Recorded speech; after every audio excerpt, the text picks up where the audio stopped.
जय हिंद दोस्तों। आज मैं ऐसे टॉपिक पर बात करने जा रहा हूं जो हर किसी के काम का है। मैं आज बात करने जा रहा हूं रोड एक्सीडेंट पर।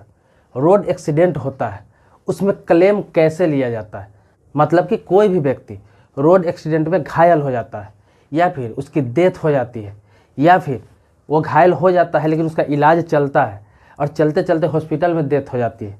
तो मतलब सभी प्रक्रिया में किस तरह क्लेम लिया जाता है, कितना कितना क्लेम मिलेगा, ये सारी जानकारी मैं आपको इस वीडियो में दूंगा।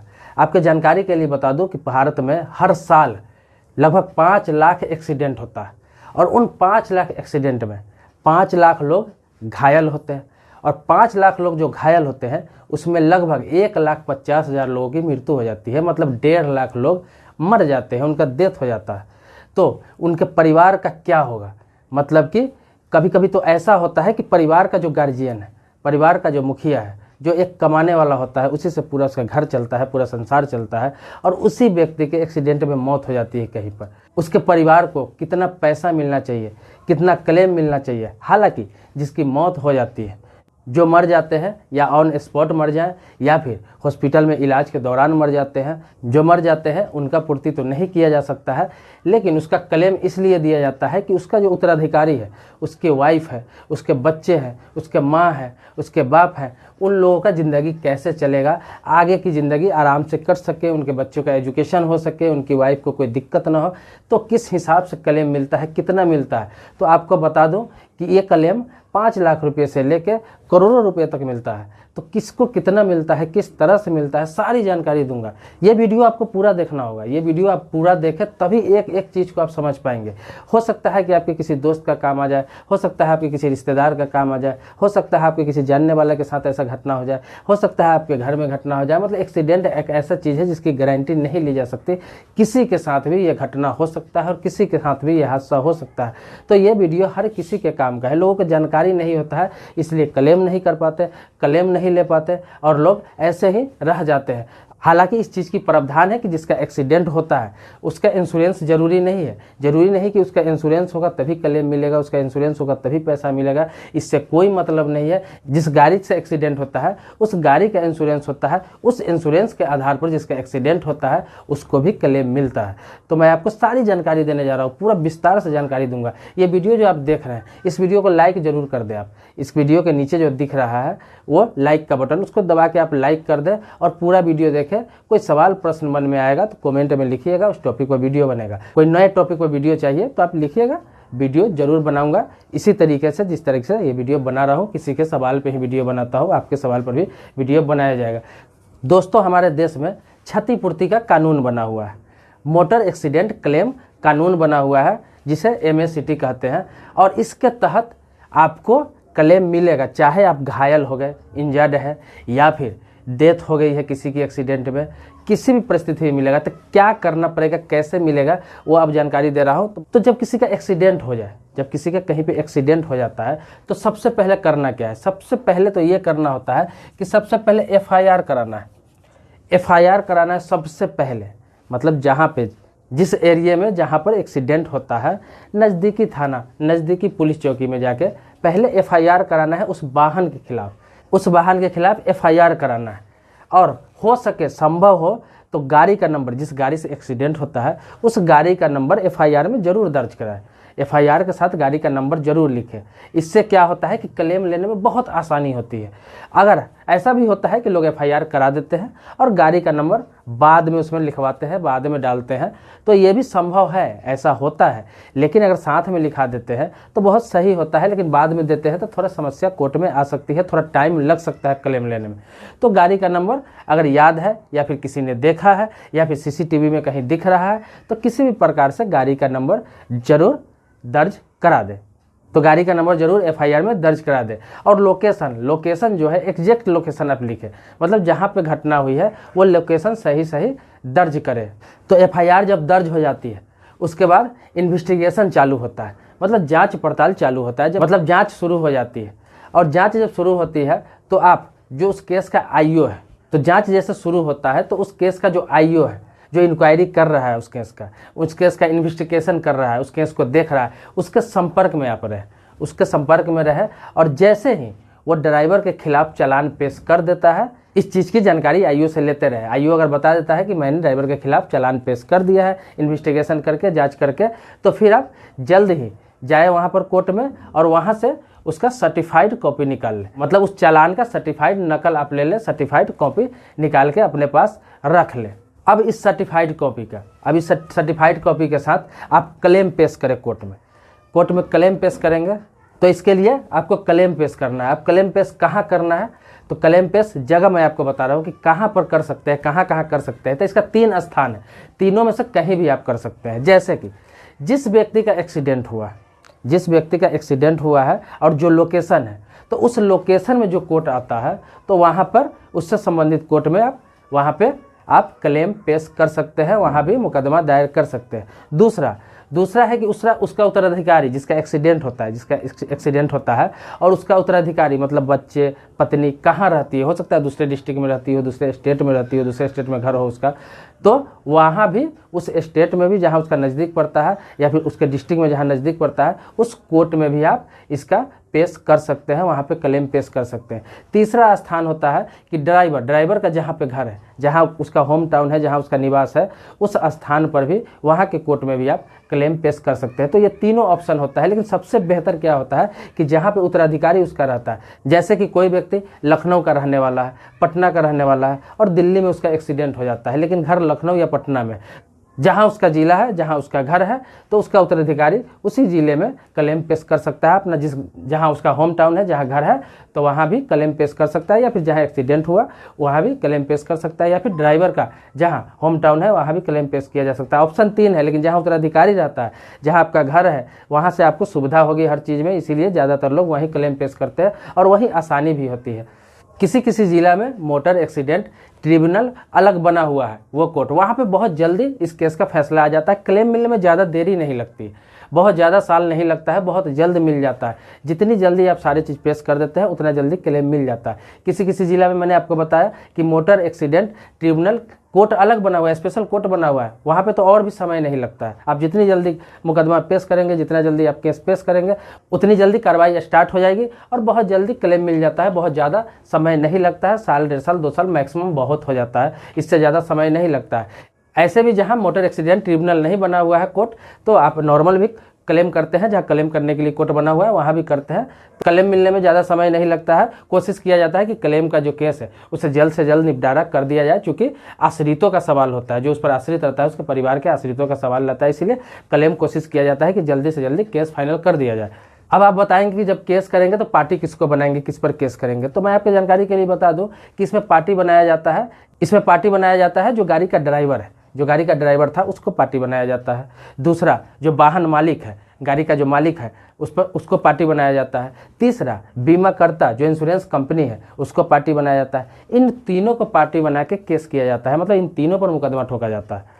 अब आपको बता दूं कि पैसा कितना मिलता है और किस तरह से मिलता है, तो पूरा कैलकुलेट करके बताऊंगा एकदम कि किस तरह से मिलता है, एक्सीडेंट पे कितना मिलता है और एक्सीडेंट में मृत्यु पे कितना मिलता है।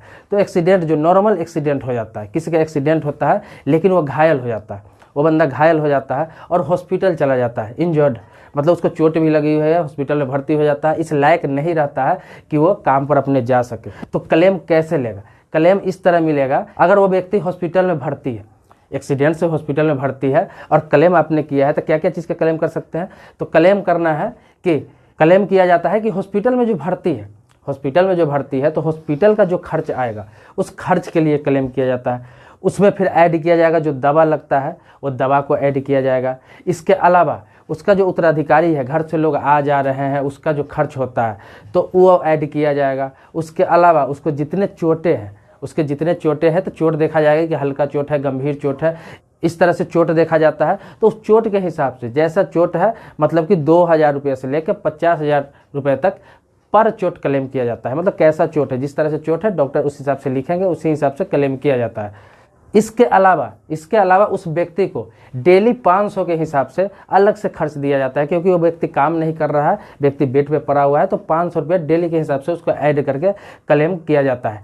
इसके अलावा वो व्यक्ति कहीं पे जॉब कर रहा होता है, कहीं पे काम कर रहा होता है या फिर कहीं व्यापार कर रहा होता है, और उसमें जो नुकसान होता है, जितना दिन वो व्यक्ति भर्ती है किसी हॉस्पिटल में और उतना दिन में उसका व्यापार में नुकसान होता है, काम में नुकसान होता है, जॉब में नुकसान होता है, उसकी भी भरपाई करनी पड़ेगी। तो इतना चीज़ मिला के इंक्लूड करके आप सारा चीज़ के लिए क्लेम कर सकते हैं और वो क्लेम 100% मिलेगा। हो सकता है उसमें कुछ 19-20 कर दी जाए, इसलिए कि वो अपना पक्ष भी रखेगा, आप अपना पक्ष रखेंगे तो थोड़ा 19-20 हो सकता है, लेकिन क्लेम सारे चीज़ के लिए आपको करना है और क्लेम आपको मिलेगा ही मिलेगा।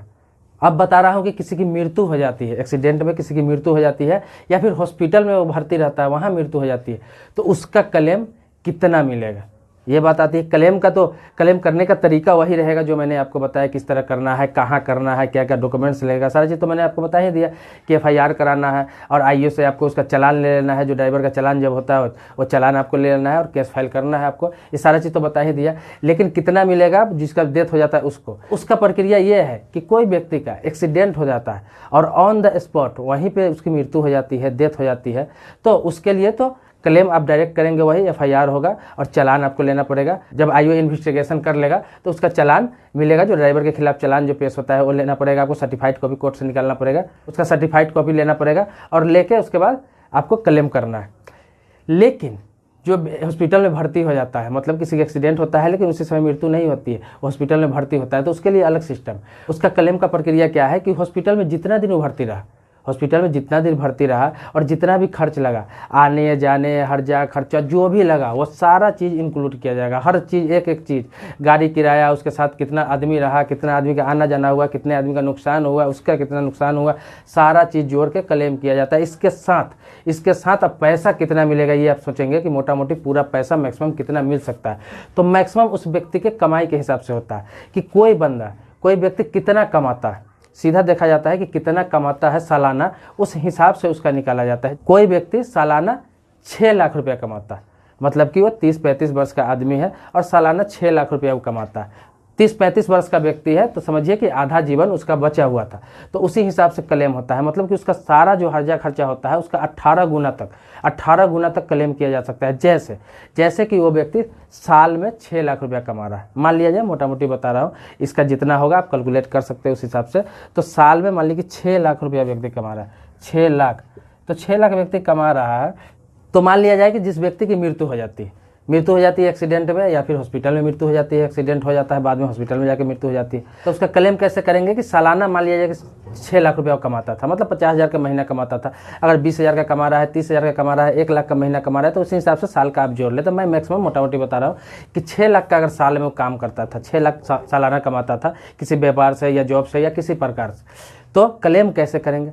तो क्लेम इस तरह करेंगे कि पहले देखना होता है कि उसका आश्रित कितना है उस पर। मान ली 25, 30, 35, 40 कितना भी वर्ष का व्यक्ति हो, युवा है, तो उसी हिसाब से क्लेम होता है। तो मान लिया जाए कि उसमें देखा जाता है कि उसकी पत्नी है, मान ली 2 बच्चे, पत्नी है, 2 बच्चे हैं, मतलब 3 उस पर आश्रित है। अगर 3 आश्रित है लोग उस पर, तो उसको लेकर 4 हुआ, तो मतलब कि 6 लाख रुपया कमाता था। तो उसमें इस तरह माना जाता है कि 6 लाख रुपया में जो 100% कमाई होती है सालाना, उसका 25% उसका निकाल दिया जाता है जो व्यक्ति की मृत्यु हुई है। मतलब 25% वो खुद पर भी खर्च करता रहा होगा, तो 25% ही माना जाता है। तो 75% वो घर में खर्च करता है, मतलब आश्रितों पर 75% पैसे खर्च होते हैं। मतलब कि 6 लाख रुपया वो कमाता था तो 1.5 लाख रुपया खुद पर खर्चा करता था साल का, और लगभग 4.5 लाख रुपया परिवार पर खर्च करता था।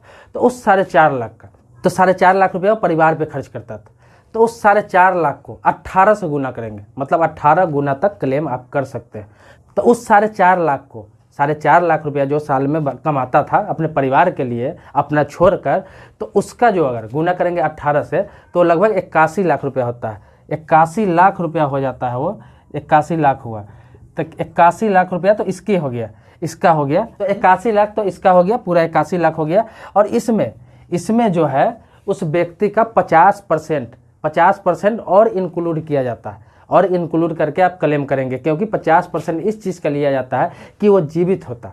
अगर वो जीवित होता तो उतना और इंक्रीज होता उसमें, मतलब कि वो 4.5 लाख रुपये ठीक है कमा रहा था अपने परिवार के लिए, अब 25% अपना जो लिया जाता 6 लाख रुपये साल का कमा रहा था।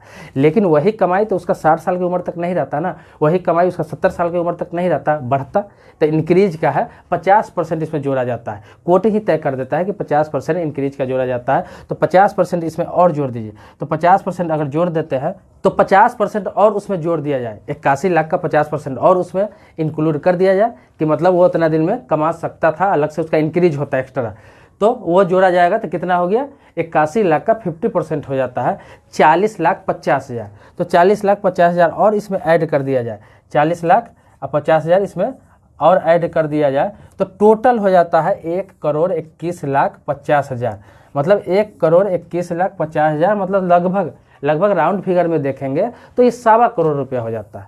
तो 1.25 करोड़ अगर 25 से 30-35 वर्ष तक का व्यक्ति का अगर एक्सीडेंट में मृत्यु हो जाता है कहीं पे और उसके लिए क्लेम आप करते हैं, उसके लिए क्लेम करते हैं, अगर उसका इनकम 50,000 महीने का है, साल का 6 लाख रुपया इनकम है, तो इतना लगभग होता है। लेकिन आप इसी हिसाब से कैलकुलेशन कर लेते हैं, इसी हिसाब से कैलकुलेशन कर लीजिए कि वो 20,000 कमाता है तो कितना होगा, अगर 50,000 कमाता है तो मैंने आपको बताया 70,000 कमाता होगा तो कितना होगा, अगर 10,000 रुपये महीने का कमाता था तो कितना होगा। तो मतलब इस हिसाब से आप कैलकुलेशन करके निकाल सकते हैं। तो मतलब करोड़ों रुपए भी क्लेम आप कर सकते हैं, लेकिन मिनिमम 30 लाख, 40 लाख, 50 लाख, 60 लाख तो एक नॉर्मल व्यक्ति की भी मृत्यु हो जाती है तो उतना क्लेम किया जा सकता है। उसी में अगला पार्टी भी फाइट करता है, अपनी बात रखता है, तो उसी में 19-20 करके जो कोर्ट फैसला सुनाती है तो लगभग इतना रकम मिल ही जाता है कि उसके आश्रित को कभी दिक्कत नहीं होता है, पूरा जिंदगी परवरिश हो जाता है अच्छा से, उसके बच्चे जब तक बालिग न हो जाए तब तक अच्छा से परवरिश हो जाता है, अच्छा एजुकेशन हो जाता है। हालांकि मैंने आपको बताया कि जो व्यक्ति की मृत्यु हो गई, जो व्यक्ति मर गया,